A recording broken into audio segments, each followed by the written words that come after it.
Welcome to Then and Now, a podcast by the UCLA Luskin Center for History and Policy. We study change in order to make change, linking knowledge of the past to the quest for a better future. Every other week, we examine the most pressing issues of the day through a historical lens, helping us understand what happened then and what that means for us now.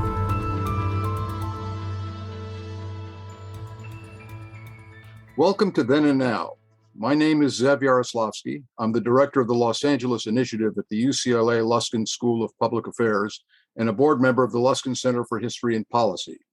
I have also had the great honor of serving the city and county of Los Angeles for nearly 40 years, first as a city council member and then as a county supervisor. It's my pleasure to host today's very special episode of Then and Now.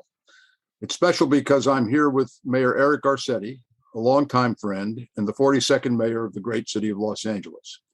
Eric completed his 8th year as mayor this past summer, and if all goes according to plan, with his congressional confirmation pending, he will be headed to India soon as our United States ambassador. He joins us here today to reflect on his quite eventful tenure, the highs and lows, the lessons learned, the great joys, and to share his thoughts about where this city goes from here. Mayor, I can call you Eric, I think.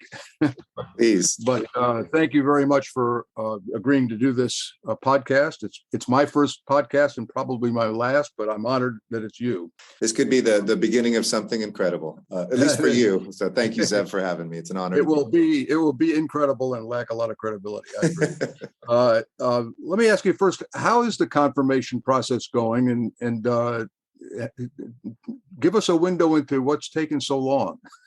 Well, the confirmation process has been, from my perspective, going quite well. You know, you meet and confer with senators who are on the Senate Foreign Relations Committee. There's been a lot of activity just in the last few weeks. Many of the colleagues of mine that I went through ambassador school with about a month ago have started to get their hearings, been voted through committee. I can't predict when it will get done, but I hope to have that hearing at least where the real tough questions are asked and the discussion about my nomination would occur in the next probably 3 or 4 weeks. What's ambassador school like? You know, it was funny, Zev. I mean, as somebody like you who's lived a public life, it was half career diplomats who are reaching the apex of their careers, who have spent their lifetime either usually at the State Department, in some cases USAID, and occasionally from Commerce, but mostly from the State Department, who are reaching, you know, this, and some of them have been ambassadors before, but are going through to do that. And half were folks who have maybe come in and out of government service or, you know, have worked in politics.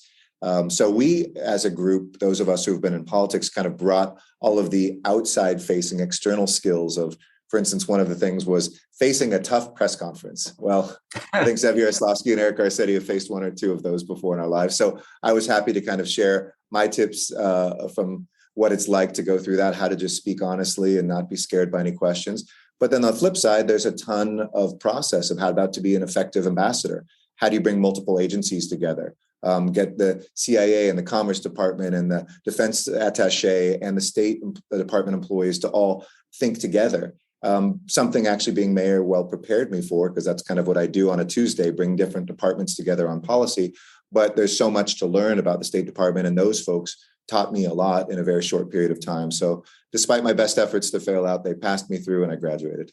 So we'll have some more conversation about this towards the end, but I couldn't help but notice that you've got some pretty big shoes to fill as U.S. ambassador to India, at least two of whom I remember, John Kenneth Galbraith, who is President Kennedy's appointee, and Daniel Patrick Moynihan.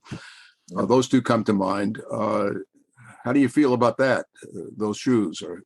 You know, I've been reading. They're both kind of political heroes of mine. And so it is very humbling to think about where they and Chester Bowles and Tom Pickering and Dick Celeste, the former governor of Ohio, and others, you know, real giants who have sometimes gone in and out. You know, Daniel Patrick Moynihan was interesting. We both served in the Navy. We both taught as professors. We both served in urban government, both run for local elected office. And now, you know, if confirmed, I'll get to follow his footsteps in India. And, you know, those folks who are both intellectuals and who have served have always been inspiration to me. I haven't had much time to think over the last 20 years, When I was a professor, I used to joke I had all the time in the world to think, not a lot of power to do anything. Now I have a lot of power to do things and not a lot of time to think.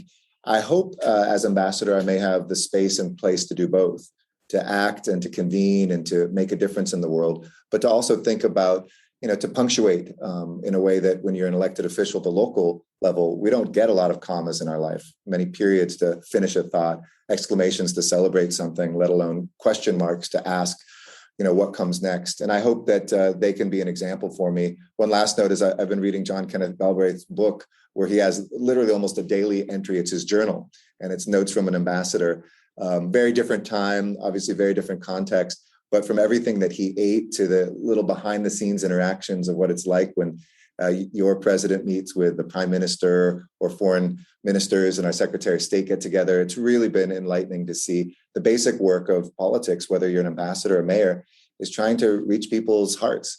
It's to deal with human nature, their needs, their interests, and bring people together to realize it's better when we find common ground than when we just shout about what separates us. Well, good luck, and we'll talk about that a little at the end. This is the Center for History and Policy who sponsors this podcast. So let's talk a little bit about your take on the history of Los Angeles as you considered running for mayor, even for the city council, and in your conduct of the office. What about the city of LA has informed your time in office? What did you draw on from LA history? What mayors of your have you found to be particularly noteworthy in your career? I'm one of these strange, like you, natives of LA, fourth generation, if you count my great grandparents who came here when they were young. And so I think I'm first and foremost just informed by being a Valley boy whose dad grew up in South LA, mom in West LA, and grandparents on the East Side, who kind of always felt at home everywhere in the city and realized how many amazing stories there are. And, when I was running, I was made fun of a little bit by one of my opponents for saying I'd be kind of a storyteller in chief.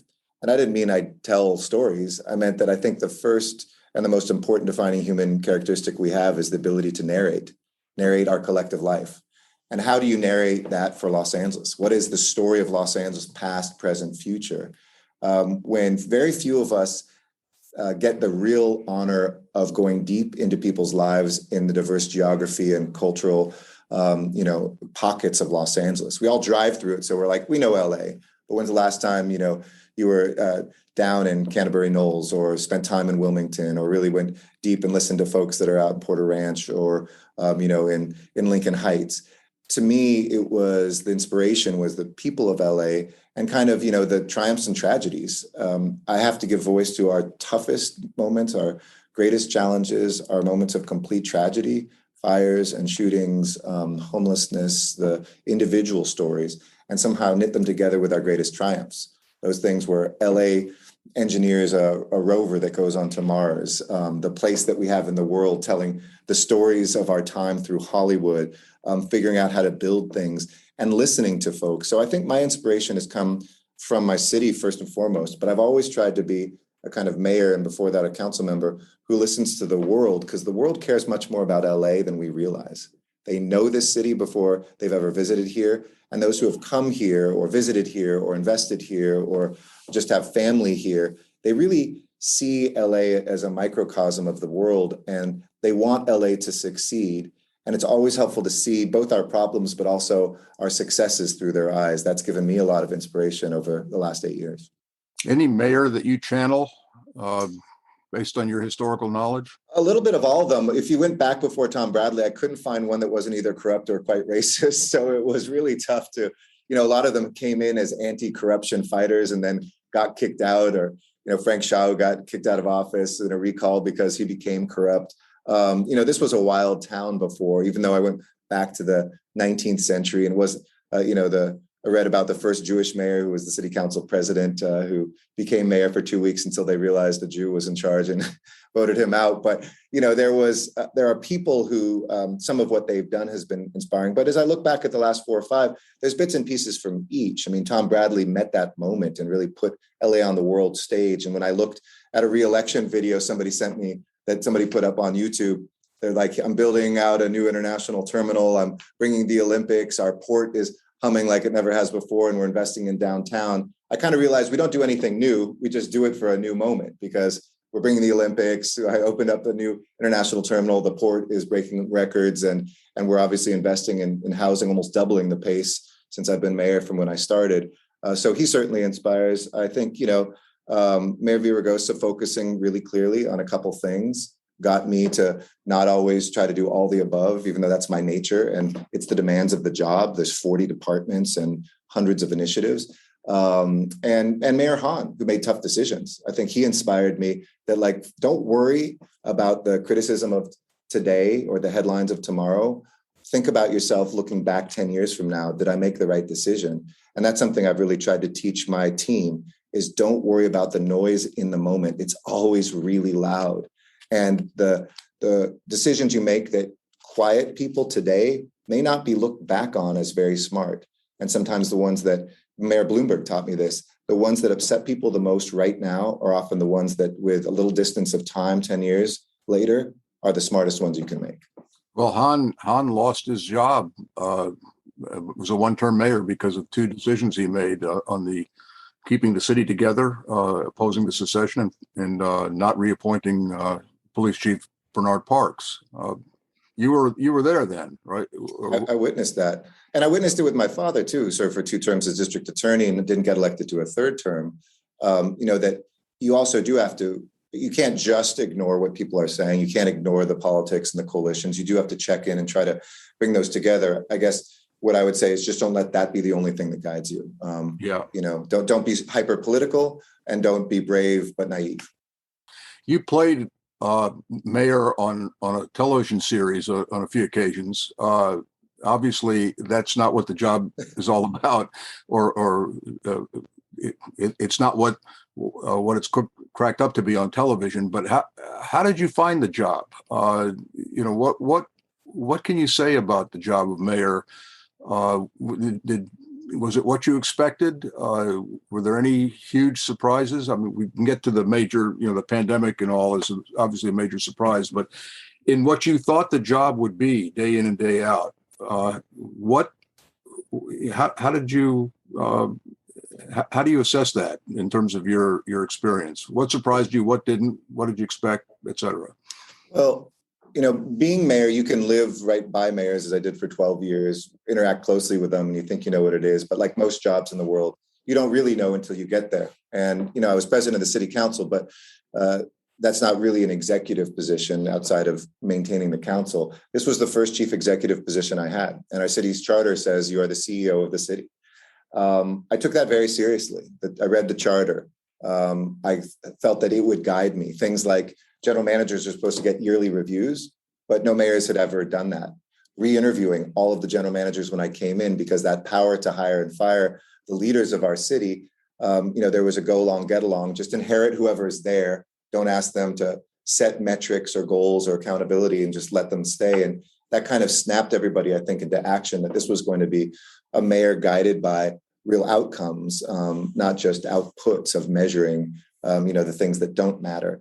I guess the biggest surprise has been how much I liked being a chief executive. It's kind of like it felt like a custom made suit that I pulled off the rack, this is my brand. The ability to, as much as I loved being a legislator and bringing people together in the city council, when I was city council president, I love that there's people who really do answer to you quickly. These people who run huge departments like our sanitation, Department of Water and Power, airport, port. Second, I was surprised by how difficult some of the small things are, and vice versa, how easy some of the big ones were. How long did we talk about getting public transportation to LAX, but never got it done? But within a year, I put that in the ground irreversibly. We tried, for a decade to really ramp up what was done by you and Antonio and others to get the first kind of extension of a subway and light rail system, but we did it with a permanent tax, with a record vote. Raising the minimum wage, making community college free, even though I have nothing to do formally with the community colleges. Those big things surprised me sometimes, that if you really spend your capital well, how much you can get done. Second lesson was how important relationships are. This, having been in the city and the county, traditionally, most cities who aren't LA City and LA County and supervisors often love to hate whoever's the mayor. It's almost structural. We get 90% of the headlines and we're only 40% of the vote. And so I wanted to change that. I wanted to come with some humility up the hill and meet with supervisors, not just demand that they come to my office. I convened every quarter my 87 fellow mayors of the 88 cities so that we went to their towns and they could show off what was happening. We could work together on things like Measure M for transportation, the Olympic bid, work together on things like resilience for our earthquakes and pass on best practices to each other. And I try to do that nationally and internationally by leading some of those global mayor groups. So those relationships are so critical because you never know when you're going to need to call them in. I guess third, I'd say, and probably the biggest surprise is just how exhausting it is and how thankless it can be. I feel it's the best job I will ever have, Zev. I'm very much convinced, and many mayors and ex-mayors told me this especially. But I'm reminded of what somebody recently told me President Kennedy was asked about a year into his presidency. What do you think of the job? And he said, best job in the world, just not right now. And I think that's kind of where we're at as I watch mayors who are very popular and could get reelected to a second term in Atlanta, Seattle, saying, I'm not going to run for a second term. As I talk with my fellow mayors in this toughest couple of years where people's homes are attacked and people are just, float any idea and social media just like rages against it. That space in that place, yes, to work hard, to deal with critics, which is part of the job, but not to have the noise dominate so much. And for people to dehumanize the human beings in these positions is something that worries me for whomever will come next or look at these jobs everywhere. We saw that happen in the House of Representatives. It's become that in the Senate. Our national politics are infected with that more in a partisan way. But it's almost like the Trump era gave everybody permission to be a-holes to each other. They gave everybody permission to, if I feel righteous about my cause, I don't have to worry about that being a human being. Just rage at what you're unhappy about instead of finding any common ground for compromise, work together, and building community. So you raise a question I was going to ask you about just the tenor of politics and the political discourse, not just locally but nationally, internationally for that matter. How do you deal with that? How do you filter out the noise, as you call it, and focus on what's important? You got to just keep showing up. There's days you don't want to get out of bed. All of us felt that in the last year and a half. But imagine, leading the city through the toughest decisions of not only my lifetime, but maybe the city's life around COVID and closing businesses down and telling people what they could and couldn't do, trying to prevent people from dying and filling up our hospitals. I think you have to keep showing up and modeling what humanity looks like, being humble enough to admit mistakes. I loved, it was the most exhausting time of my life, and I think I did it 97 times, but primetime briefings on COVID to the city, you have to build your own relationship with your people and you have to tend to it. In other words, you have to keep letting them know who you are and letting them know who they are. Telling those stories so that if somebody, is upset because, the vaccine clinic went down or the testing clinic went down for one day because people didn't want to show up because they weren't sure because of the unrest on the street. And the buzz is that the city's closing it down to punish protesters against police, which couldn't have been further from the truth. You just have to show up and say, no, calmly, that's not what happened. The volunteers who we depend on themselves wanted to take a day and we'll be back open tomorrow and just keep going.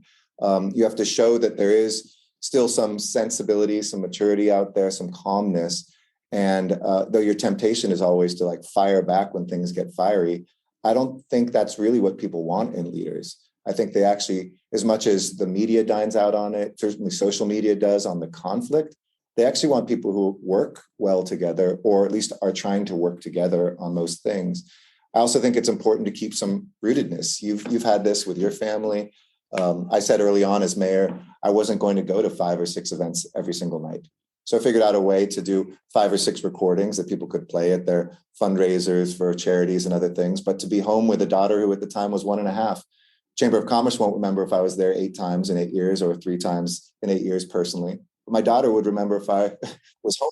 She sure will. So, I think that's the other thing that roots you and helps you get through it, realizing you are not the mayor. That is your job. In my case, I'm Eric Garcetti. I'm Maya's daddy. I'm Amy's husband. And I'll pour everything into my job, but that's what it is, a job. And you have to be able to not define yourself by the title. So when you ran in 2013, your slogan, basically your message was back to basics. As you look back over 8 years now as mayor, what grade do you give yourself on getting the city back to basics? Well, I think mostly, maybe 2/3 of it, I would give it and I always hate these grading things, but I'd say we achieved what we wanted to do. We saw, since Reardon, no investment, who never wanted to raise rates for water and power, no investment in our DWP, so that literally we had wires holding up the poles. We had huge pipes bursting like we saw at UCLA my first year. I mean, there had been disinvestment. Our sidewalks were broken. Our streets every year that I had been in office, and probably from when you started, had gone down in the rating. Now you look at it, every single year they went up, more sidewalks fixed than ever. We're investing 3 times the amount in pipes and in our power poles. Look at the airport. We've redone every terminal or built new ones. We're bringing public transportation in there, the port investments. I mentioned Measure M. So those basic things that people depend on, I think we've come so far. The flip side, though, and having been a former council member, is a lot of how you feel about the city is what you see in the city. And I think the crisis of homelessness, and put that into a pandemic interaction where people, it seemed like our freeways and our state partners stopped painting out graffiti, and nobody should have moved anybody who was in encampment, so they grew even more. It's tough to not move through the city and say that's a pretty basic thing that we need to all pour 100% of our energy into, which is something I shared with the governor. He put in his budget, the cleaning up of our freeways. We're putting a whole core of folks out there to just spruce the city back up. But we also have to get real, I think, about the conversation around homelessness in a city that's pouring more into it than any local set of governments in the history, at least in modern history of the country, that we're not going to end homelessness until we get to some root causes and some real comprehensive solutions that require federal government, a right to housing, making maybe Section 8 or housing choice vouchers an entitlement instead of just a random lottery for 1 out of 8 people, a mental health system that prevents people from getting there in the first place, and seeing this as a reflection of an unequal economic system and insufficient housing that we have not built for 40, 50 years. So I think, it's difficult to look at the city and not say that we're collectively failing when it comes to that, though I do think good things are starting to happen even in these recent months and will in the next few years from what we've queued up. But the other piece, holding government accountable, I mean, don't take my word for it. Bloomberg, What Works Cities, which looks at every big city in America, looked at LA. We were the only city to win gold, and the next year, one of only 2 cities to win platinum for the way we kind of get down to governing through metrics, accountability, open data. The way that we've managed it, I think we've changed the culture. And that will never make a headline. That's difficult to see. But if you talk to some of the folks that were here a decade ago versus now, there really is a culture of accountability from the public servants that I think we all depend on, from our parks to our streets to other things that might not have been across the board before. So the homeless issue, as you know better than anybody, is kind of the metric that everybody is measuring city performance, county performance, state performance in. And people are furious, angry, perplexed, flummoxed. Why is it? And it's not a new issue. It's an issue that's been around a century or more. What can you say about what your administration, prior administration has done? More importantly, what would you say to the next mayor? What needs to be done? What do we need to do about affordable housing, which is part of the problem, right? What do you people look at more and more encampments. And I think part of the problem is that there are encampments and with tents, and it looks much bigger than it was 10 years ago, but still it's growing and all the sensors. So tell me, what do you say to your constituents who say what I just said? I think you've heard it 1,000 times or more. No, I say I agree with you. It breaks my heart every single day. And let me walk you through where I think we can make a difference and are making a difference. Trauma meets high rent is what homelessness is, simplified. And those traumas are as diverse as we are as human beings, from foster care system to war and PTSD, sexual domestic violence, loss of job, et cetera. We know the different traumas. High rent is really a reflection of not just the rent levels, but the infrastructure we build and the economy that we have. And so when those two things conspire together and overlay to that health and mental health in particular, you get homelessness. You're right. It's been here for decades. It was higher per capita during Bradley administration at a couple different points. It recurs over time. And if we want to live in a country that doesn't have homelessness, the only countries that do have a right to housing, which sounds expensive, but I believe it's always cheaper than the incredible cost of our criminal justice system, our housing system, our shelter system, our social services system, of not housing these problems indoors and then dealing with them. My philosophy has been do everything that everybody's ever asked for. And by that metric, and it's interesting, I think we've done most of that. Pass a measure people never thought it would pass. We passed not just one on housing. We promised 10,000 units. That's going to come in 2 years early, 1,000 units more and less subsidy per unit than we promised. Check. A second one, the county passed a 1/4-cent sales tax that I leaned into with Supervisor Ridley Thomas at the time. Nobody thought it would pass. That passed. Check. Get an inclusionary zoning or linkage fee thing, which has been talked about. It's essentially a fancy way of saying when you build housing, make sure that people who build market rate housing have to pay into or build affordable housing. That's been talked about since Tom Bradley tried to do it in the mid-'70s. We got it through. Check. Get the state engaged and involved. I went up when it was Governor Brown. He said, homelessness isn't our problem. That's your local problem. But leading the biggest city mayors, the top 11 cities at the time, we got him to come in, and now Governor Newsom has added to that. Things like Project Room Key, which allow us to put people into hotels when they're available. Project Home Key, which allows us to buy existing buildings. We're doing with them. We did 20 of those buildings just last year alone. Shelter, people said we needed more shelter. Built 12 of them. We built 28, Zev, in 2 years, more than anywhere else. And we had to depopulate them a little bit during COVID, but we've got 28 congregate shelters with services on site, not the old shelters where you got to pack your stuff up. You can stay for as long as you need to until you get into permanent housing. Tiny home villages. People said, no, it's a great solution. We've done 7 of them so far and many more counting. So I'm kind of like test everything. Prefab, permanent supportive housing, shelter, more case managers. We had 25 people in the county doing outreach when I started. Thanks to the measures we passed, it's up to about 250, but I think we probably could use 2,000 people doing outreach. And we have to hold those outreach workers accountable, not just here's a toothbrush and some advice, but what agencies are the best at getting them into housing, as we saw in Echo Park and Venice, where we're able, in the Venice operation, more than 200 people in 6 weeks with people working together, 90% retained and on their way to permanent housing. I guess I would point to the success we've had in one area, which is veterans homelessness is down 80% since I became mayor. And when people say, well, how is that the case? The feds stepped up. They made housing vouchers available. They raised them to the level of our rents here.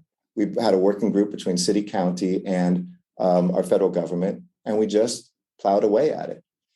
Veterans aren't any different than non-veterans. We're as diverse as the rest of the population. We're young, we're old, we're straight, we're gay, we're, white, black, brown, native, Asian. I think it's a real model that now, and this is what I asked President Biden to put into his platform when I became his co-chair, put in a right to housing, an entitlement. We don't let people go hungry in this country. We don't put a limit on food stamps. If you're poor enough, you get to eat. We don't put a limit on Medicaid, which we call Medi-Cal, if you need healthcare and you're indigent.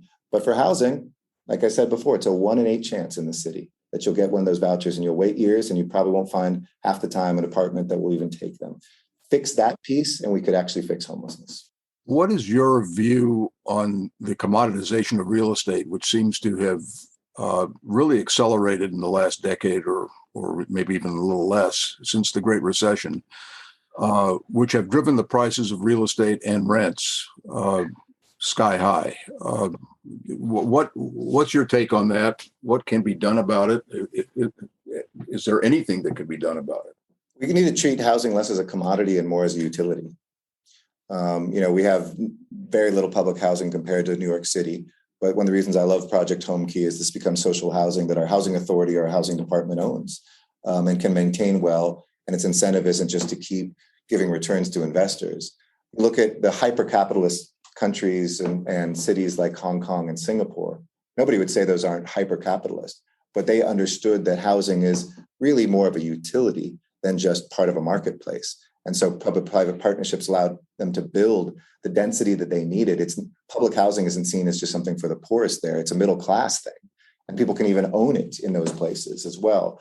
I think that if we don't get real about that, as well as just our zoning and entitlements. I think you and I might be on different sides of this one. I don't know, but when SB 9 and SB 10 passed, which will allow people to cut their single home properties in half and then do two, their council opposed it, but I didn't. And I publicly said I'd like to see it move forward. And George Skelton wrote a piece recently in the LA Times that I thought was brilliant. He said, do I want this? No, not in my neighborhood where I have single family homes. But do I want my kids to stay here? Yeah, so maybe it's okay that it got signed. If we have used a number of things from our accessory dwelling units laws to our transit-oriented development that are now 75% all the housing since I've been mayor. So ADUs were maybe 2% when I started. They're 25% of all new units, and 50% of all our new units are along the transit corridors, because when Measure J passed, it gave me the power to basically say as high and as dense as we wanted to go, as long as those folks were building extremely low and low income housing on their own dime. And so we've gone from 8,000 units a year to 18,000 in the city. But if you look at the goal of what we need in the area, we need to build in the Southland the equivalent of the entire San Fernando Valley on top of it. And as you said well, and I agree with you, there's a lot of places that are already zoned for that we're not maximizing. Why? Let's get to the bottom of that. And in other places, let's really make those investments on creative ways to still have beautiful communities. You walk through London, you walk through, different places. It's not high density in lots of neighborhoods, but it certainly is higher than what we're addicted to here. And I just don't think that our kids and grandkids will be able to afford to stay here if we don't do these things.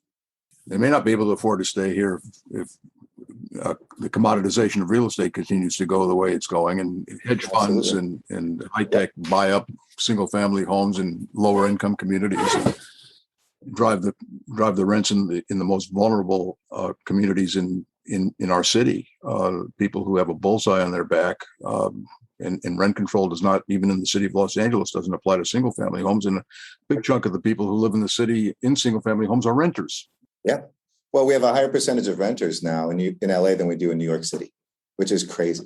You think about how those places look. You're more likely to own in New York City than in Los Angeles. And I don't know if you saw what happened. It was an advisory vote, but in Berlin, in the German elections that just occurred, they put something forward to try to buy. There's something like 11 trillion euros worth of housing that used to be public, was sold when they had to pay off their debt. And they're looking at whether they can legally just claim it, basically, what we would say eminent domain it, but pay fair market and make it public, social housing again. I mean, that's how desperate it is in a lot of these markets around the world, where you're right, it becomes more important to protect markets and investment than people and livability. Did that pass? It did. It's just advisory, but it passed. Yeah. You mentioned the Olympics. Let's talk about the Olympics for a second. Yes. Everything was moving along swimmingly, and perhaps it's still moving along swimmingly. And then the COVID hit, and Tokyo was a poster child for what the former British Prime Minister Macmillan once called events. He was asked, how does his agenda get filled every day? He said, events, my dear boy, events. So this big event brought in front and center the potential financial risk that the Olympics pose to any city that is the host. What can you tell the people of Los Angeles and beyond? How protected is the city? Let's hope we don't have a pandemic again, at least not between now and 2028. But recessions happen, events happen. How is this city protected this time around compared to 1984, when there was actually a charter amendment which precluded the city from spending money? Now you don't have that protection. What protections have you put in place? Well, look, Los Angeles thrives off of crisis moments in the Olympics. It's like history repeating itself. In the 30s, the Great Depression, nobody wanted to do the Olympics. We had bid 10 years earlier, and they didn't even know the name of LA. They said, that town by Hollywood, give it to them. And we got the 32 Olympics. In 84, when the movement was bankrupt and we had just boycotted Moscow, we wound up not just hosting it, but developing a new and profitable model that still invests in our communities of color, low-income communities through LA 84 Foundation today. I have 100% confidence, and that's, I know, a high percentage, but 100% confidence we will do it again. We could have hosted the Olympics probably with 2 months' notice. We have essentially everything built here, a new infrastructure since 1984, and the sponsorships that have already been pledged and are paying in, let alone the $160 million that I negotiated to go second after Paris. We already have positive cash flow coming in and investing in our communities. And even if, God forbid, there was a pandemic or people couldn't come, I still think we would see a net gain. But not just a financial net gain. We have to ask ourselves, who do we want to be and what do we want the legacy of these games to be? One is, I hope it's a rebooted Olympic movement, which is a very utopian idea, by the way. I know sometimes it gets criticism from the far left or the far right. There's nothing more utopian than the idea. And I think the practice, as one African Olympian told me, like when we march in, all the nations are equal. I feel as equal as the Americans and the Europeans and everybody else. It's the place where North Koreans and South Koreans eat together in the athletes' village. To me, it is a movement I've always loved because of its positive social qualities. But here we want to say, who do we want to be as Los Angeles? What face do we want to show off to the world, not just of LA, but of America, where we haven't hosted since 1996 a Summer Games? To me, that's going to be about social inclusion. That's going to be about building out an infrastructure, but not making the mistake most cities do of building an infrastructure for the Olympics, which only lasts 2.5 weeks, and then hoping it works for the people. We passed all of our measures for the people. Measure M had nothing to do with the Olympics. It had to do with us. The airport we're improving because we need to improve the airport, and so on and so forth. We'll make it work for the Olympics, but we inverted that. Lastly, the protections. I fully believe and predict that before we get to the Olympics, the remaining risk, which we had to take on just as a legal measure, the city will probably be bought out of. And I think there's insurance that can cover that, so that we could have the nonprofit LA 28 committee, basically, as we talked about in our bid, take the city out 100%. So you don't have to take my word for it. But the question is going to be for the city, the money that's produced, and we're doing the games agreement right now, how do we ensure that the public has a say in where that gets spent in the future, so that as club sports expands, and if you're a low-income child, your parents can't afford the way sports has moved away from little leagues to traveling teams. And how do we ensure that Black and brown communities get swim lessons like we're doing right now with the early Olympic money? How can we produce winners that might be in those Olympics growing up in some of our poorest neighborhoods today? And how do we keep that going afterwards? So I know we will make a net gain from this. I know it will have an incredibly positive impact, but I think the challenge for all of us is, what do we want to show to the world? How do we want to have built enough housing to deal with homelessness by then? What sort of transportation woes will we have addressed and improved traffic by then? Because long after folks leave from the Paralympics and the Olympics, everything else is left behind for us. So think about yourselves, think selfishly, and I believe the games will be successful, not vice versa. One of the principal sources of revenue for the games is ticket revenue. And if nobody's traveling, that was part of Tokyo's problem, right? Among other things, they had a capital issue too. But when the games finally hit, they had a ticket revenue problem. What kind of the insurance policy that you're talking about? Have you gotten that? Has the Olympic Committee gotten that yet, or is that? No, I don't want to get ahead of the committee, but I think it's pretty strong, and I think there's folks who have absolutely said they would, underwrite it at some sort of cost, and the sorts of sponsorships that are already coming in are above even early estimates. So I feel very confident. You're right. It's about a third. The Olympics gives you about a third. A third comes from sponsorships, though I think that will grow to as much as half, and a third traditionally from ticket sales. But, Casey Wasserman, who's our chair, who really understands the economics of sports, has done some marvelous things. Like, for instance, we get to sell ticket packages to other Olympics leading up to 2028 on behalf of not just the US kind of packages, but other countries as well. So there will be revenues from whatever Olympics happen. I really do think Tokyo will be once in a lifetime. And it was a very unfortunate moment. I mean, forget the Olympics. God help us all if in 7 years the world is not traveling. We've got bigger problems than the Olympics to contend with economically. But even in that case, I think there's enough of a cushion that you could, off the TV rights is really where the money is made. And people loved watching the Olympics even when they're in Tokyo without fans. So we talked about homelessness. The other big issue you've had to face, and probably those two issues, pandemic and homelessness, will define your memories of this job, at least the latter part of your administration. You get high marks for the role you played in bringing the city and the region together. You've got the biggest bully pulpit in Los Angeles, in Southern California. When you call a press conference at 5:00, the television stations cover it. When the Board of Supervisors wasn't even in, they're the executive, but they're not an executive person. So they, by definition, it's harder for them to communicate. So you stepped into that vacuum and got high marks for it from me as well. I marveled at the way you did that. And did it responsibly in consultation with the governor's office, with the board of supervisors, with Barbara Ferrer, the public health officer, and the other cities. You spoke to my class, you may recall, about a year and a half ago, of my public policy class, graduate students. And I hope I'm not burning you. You asked it to be off the record, but it's a year and a half ago. So. Go ahead, it's fine. And you're going to be in What's India. Off the record, as they say to politicians. You'll be in India. They can go find you in New Delhi. But you said you made an observation about the governance framework of this region of Southern California, LA County and beyond. If my memory serves me correctly, you said something to the effect, you're not just the mayor of Los Angeles, you're the mayor of LA County, you're the mayor of San Bernardino and Riverside and Ventura and Orange, all of whom, portions of which at least will hang on your every word. And you expressed some frustration about the governance. Would you care to share that with a broader audience than my 30 students? Sure. I mean, I think, look, if we're honest with ourselves and put aside all the power that we hold, and I've often said the power that you have is reflective of what you're willing to give up or share, not just what you're willing to cling to. I believe that we would design, if we knew this was going to be a 19 million person metro area, the third largest metro economy in the world, basically tied for second with New York after Tokyo.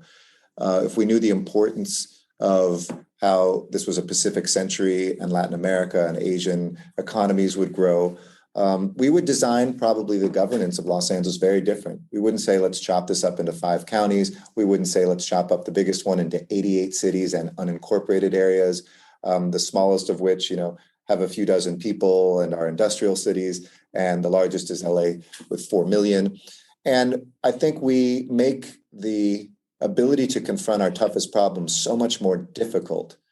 And I'm indebted to Barbara Ferrer, the supervisors who were really incredible partners, as well as my fellow mayors like Robert Garcia in Long Beach during the pandemic. We worked exceptionally well together because we had invested in relationships, and I did try to lead with humility and friendship as well as strength with them long before this moment. But it's not a coherent way to govern. We don't have a public health department in the city of LA, but we started putting together when at the time the county was saying don't test people without symptoms, for instance. But I thought it was a good idea, and history kind of bore out that it was, because about 40% of the cases we caught were people who were asymptomatic and spreading. But we didn't have that, so we had to build that with our fire department and volunteers through the organization CORE, which Sean Penn and Ann Lee started. You can work around these things. You can hack homelessness, education, community college, public health. You can hack traffic. There's MTA that brings us together on the boards, but it's not a very coherent way to govern. And most other cities, like you look at Indianapolis when it became Unigov, it took the neighboring cities around the central Indianapolis area and unified. You look at an area like Atlanta, which is more like us, but even smaller, 500,000 people in a multi-million person area. Those places that divide themselves up dilute their own power. So I think it is time maybe to ask those questions, not with set conclusions, but do we have the departments that we need in the city of LA? Could we ever look at the city becoming a county? I don't hold out hope that I think many of the other 87 cities would say, hey, let's form a big city all together, because I think that identity is so clear, but maybe some authorities could transcend the lines to allow solutions to traffic and homelessness not to be held up by the differences between city borders, when most Angelenos don't always even know where they live. I have people from Glendale, for instance, come up to me all the time and say, hey, I voted for you. And when I ask them where they live, they say Glendale. I'm like, you couldn't have, but thank you for your vote.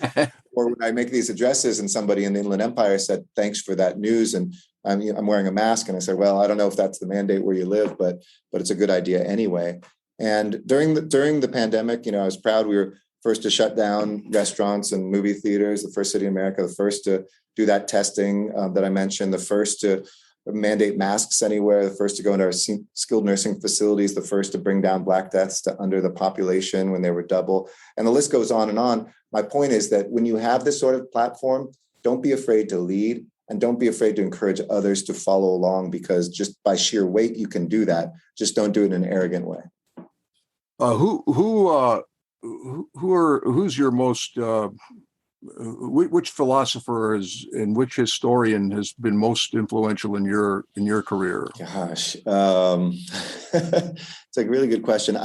Philosophers are less kind of, I think, the classics than pulling together stuff that crosses between religion and philosophy. So yeah, there's the Spinozas of the world and others, but it's studying the Talmud with my rabbi Sharon Brous during some of the toughest moments. It's Indian classics like Ramayana, the way that I read Unamuno, a great Spanish kind of philosopher and writer over the years. I wouldn't say any one person. I'm pretty eclectic, and I do think that it's difficult to find heroes and pure truth speakers. But if you put together enough things that resonate with you, you can find those guides. And I'd say those are probably the main ones. I think Kearns is obviously a great describer of key decision makers at key moments. And for me, that's been very helpful. I always feel like she's writing to two audiences, the broad audience, and then a few of us that are actually in these positions to understand them in a different way. And she's brilliant. Yeah. Tell our audience a little bit about what you expect in India. First of all, why did you accept this post? Mayor of Los Angeles, ambassador to India. What's the nexus? It's a simple reason. I love Joe Biden, and I think when your country calls, you say yes. It definitely wasn't on the map. I wasn't lobbying for a job. In fact, turned down doing something right now in his administration when people were filling up our hospitals, and I just thought that's not the time to leave the city when you're needed most. But I think when your nation needs you, whether it was joining the Navy as a reservist and right after 9/11, running for city council when I probably couldn't name my city council member growing up. It was Marvin Browdy, I know now, but I wasn't politically astute to the local stuff. I just think these doors open. Second, India in particular, for me personally, though, I don't know if the president knew this, has always been something that's pulled at me since I went there as a teenager, since my first year at Columbia College as an undergraduate. My randomly assigned roommate's father became the U.S. ambassador to India. I went and visited New Delhi, stayed where, if I'm confirmed, I'll be living. And from then, I just was off to the races, taking Hindi and Urdu as an undergrad and studying all the Indian classics. I was going to live there my junior year abroad. And I've continued to do a lot of work in India over the years. But I think lastly, it's just an incredible moment.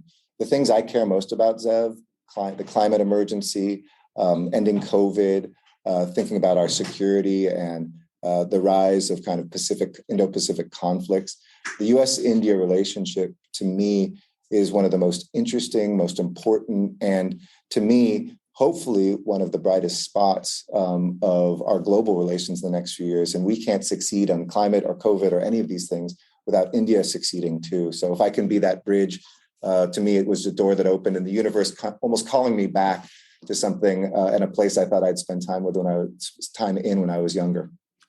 And your relationship with President Biden, which is close and personal, that gives you some cachet or some effectiveness as an ambassador 10,000 miles away than even a career diplomat, or especially career diplomat, would have. Is that a fair assessment? It may be. I mean, I'm very close to the president. I was one of his 4 national chairs of his campaign, and one of the 4 people he asked to find a great vice president who happened to be our senator and who herself is Indian American, Kamala Harris.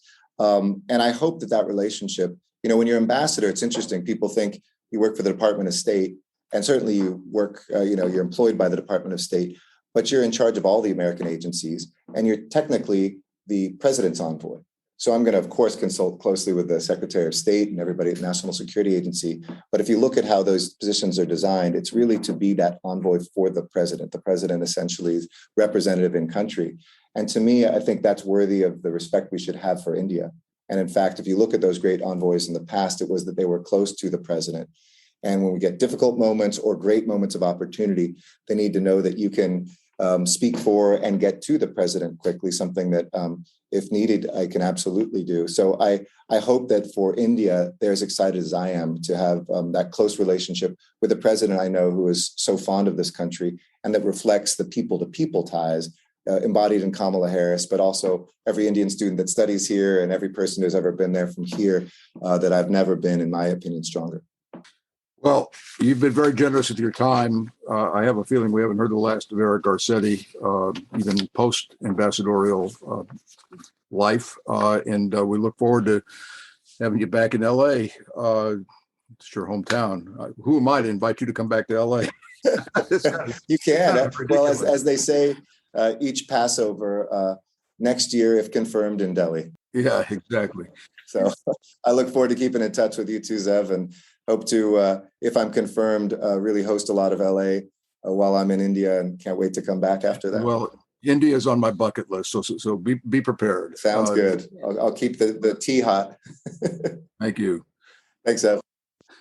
Thank you so much to Mayor Eric Garcetti for spending this time with us on Then and Now. And I want to thank Professor David Myers, who leads the Luskin Center for History and Policy, and to the very able Maya Ferdman, the producer of these podcasts and many other things. And of course, to you, our audience, thank you for listening and have a great day.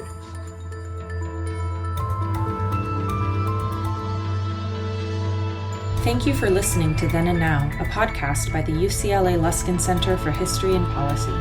You can learn more about our work or share your thoughts with us at our website, luskincenter.history.ucla.edu. Our show is produced by David Myers and Maya Ferdman, with original music by Daniel Reichman. Special thanks to the UCLA History Department for its support, and thanks to you for listening.